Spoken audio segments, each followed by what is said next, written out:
Hello दोस्तों, अपनी एक वीडियो पे एक भाई ने 2-3 बार कमेंट किया कि भाई मेरी जो बाइक है उसमें पिस्टन स्लैपिंग की आवाज़ आती है और बाइक ओवर हीट करती है।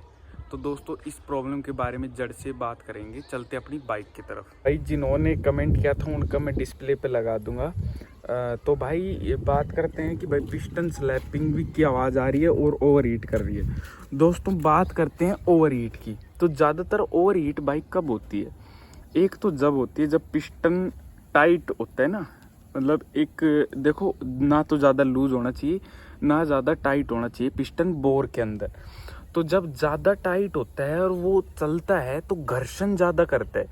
आपने कभी नोटिस किया होगा कि अपन जब बाइक का इंजन करवाते हैं तो कुछ दिन मैकेनिक कहता है कि धीरे चलाएं, कम लोड में बाइक। वो क्यों कहता है? क्योंकि उस टाइम वो नया पिस्टन मतलब नया बोर क्या होता है, तो जैसे वो घर्षण टाइट रहता है उसमें।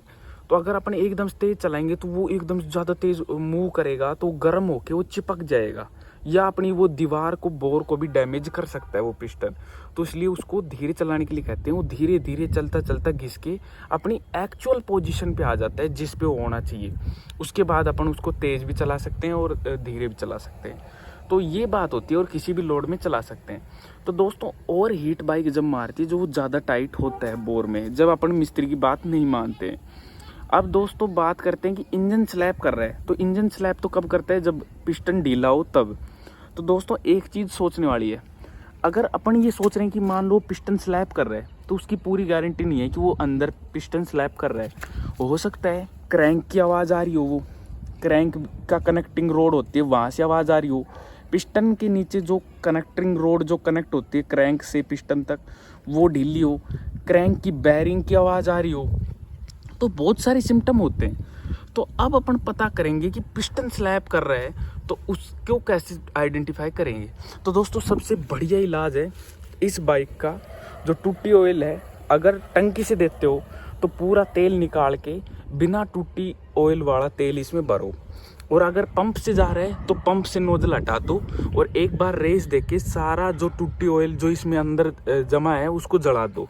उसके बाद इसमें तेल भर के थोड़ी रेस दो, हल्की हल्की, ज़्यादा तेज़ भी मत देना।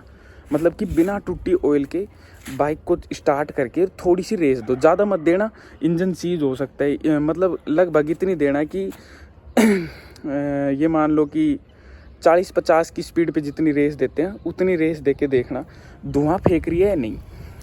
अगर उस टाइम ये धुआं फेंक रही है, थोड़ा ज़्यादा फेंक रही है, और ध्यान रखना इसके अंदर ऑयल होना चाहिए, गेज को चेक कर लेना, ऑयल होना चाहिए इसमें प्रॉपर।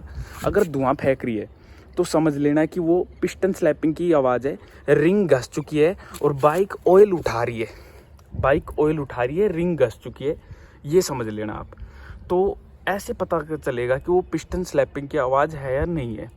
तो अगर वो धुआं फेंक रही है उसके बाद भी तो समझ लेना कि रिंग घस चुकी है। रिंग घसने की वजह से वो दीवार पे पिस्टन घिस रहा है, बोर की दीवार पे, और ऑयल उठा रही है और पिस्टन ख़राब हो चुका है और अब समय आ गया है कि बाइक का इंजन खुलवाना पड़ेगा और रिंग स्लीव वगैरह दोबारा से करवानी पड़ेगी। और दोस्तों ये ओवर हीट क्यों होता है? अब आजकल मार्केट में नए जो पिस्टन आ रहे हैं इस बाइक के, वो कंपनी बनाना तो बंद कर दिया और लोकल कंपनियां बना रही हैं, तो वो फिट नहीं बैठता। और ना पहले जैसे मैकेनिक रहे टू स्टॉक के, अगर बढ़िया मैकेनिक मिल जाता है तो प्रॉब्लम आपकी सारी सोल्व कर देगा, वरना दोस्तों इनमें प्रॉब्लम आती रहेगी। सबसे बढ़िया इलाज है प्यार से चलाओ बाइक को, और अगर ज़्यादा रेस में चलाओगे तो बाइक इंजन सीज होने का खतरा रहता है अगर ओवर हीट मार रही है तो बाइक। तो उसका एक छोटा सा सॉल्यूशन ये है, कुछ दिन आप ऐसे भी चला सकते हो, थोड़ा सा टूटी ऑयल ज़्यादा खोल दें, जिससे क्या होगा, अच्छा लुब्रिकेंट बना रहेगा पिस्टन में और वो ज़्यादा मिस्टेक नहीं करेगा और सूखा नहीं चलेगा, थोड़ा गीला होके चलेगा तो बढ़िया बढ़िया से आवाज़ करेगा और बढ़िया सी स्पीड पकड़ेगा और बढ़िया चलेगी बाइक। थोड़ा सा इंजन ऑयल, ये जो टूटी ऑयल है, ये फालतू खोल दे। और दोस्तों मैं कहूँगा कि इंजन स्लैप कर रहा है तो एक बार मिस्त्री को ज़रूर दिखाएं, क्योंकि दोस्तों अपन ऐसे वीडियो में नहीं समझा सकते, वो एक मैकेनिक ही आइडेंटिफाई कर पाएगा कि उसमें क्या प्रॉब्लम है और कैसे क्या आ रही है। पर मैं छोटे छोटे सिम्टम बता सकता हूँ आपको कि कैसे क्या ये चीज़ होती है।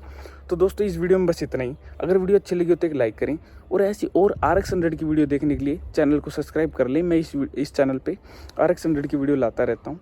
और दोस्तों कोई क्वेरी है तो आप मेरे को कमेंट कर सकते हैं। थैंक यू दोस्तों अपना कीमती टाइम देने के लिए।